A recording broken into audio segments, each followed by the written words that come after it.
সৃষ্টির সেরা জীব মানুষ।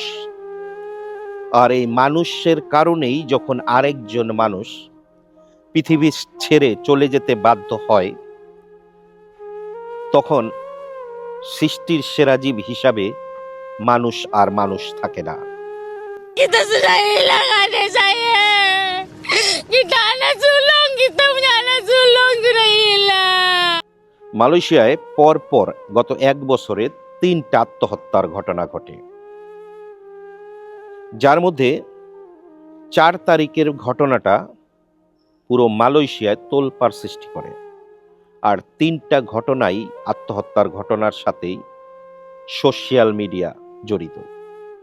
যেমনটা আপনি কাউরে রোস্টিং করেন কিংবা কাউকে টল করেন, রাগে অভিমানে লজ্জায় একজন মানুষ কতটুকু স্ট্রেস হলে সে আত্মহত্যার